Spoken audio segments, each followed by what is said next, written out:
Anzano zilitu Abraham ndora zitare basa saka nhasa kuti tine show yatichaita next week yaticharowa song yatakaita nditi alright, saka nepane nguwa semuna anekarudzwa wako apana paunga mpigise asi watangire the next time it's okay kana kuridzwa ichinhu ataura inowanzoridzwa mumwe musi saka umboridza iwayo akaipa ukomana saka ndinoti chimosenza chigwezo saka kagenzi kakana zvakanaitwa unenge wakaita so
shedera ndozvandisika.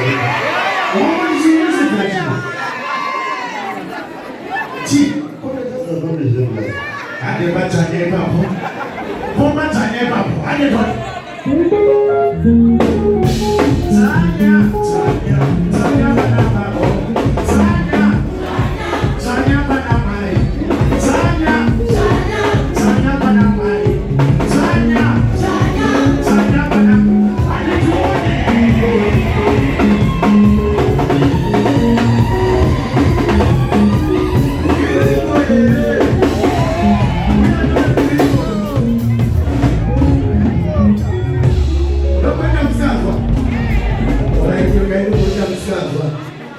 Rufaro wanu wawari ndinoda kutenda usivi haina nemanemo yaziva pamwepo tifanira mukoma pendazileraba titane tiri pamwe chete ndinodaiwa ndinenge ndirimo ndichitanya iwe sikudzapipo dzanya ipapo dzanya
Magurugutu.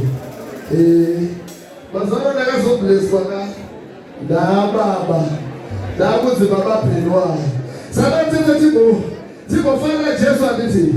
Tichicelebrate mwana wangu. Nemwana mwenye wana watapiwa kutina baba ndera anditi. Simuza. Are you ready?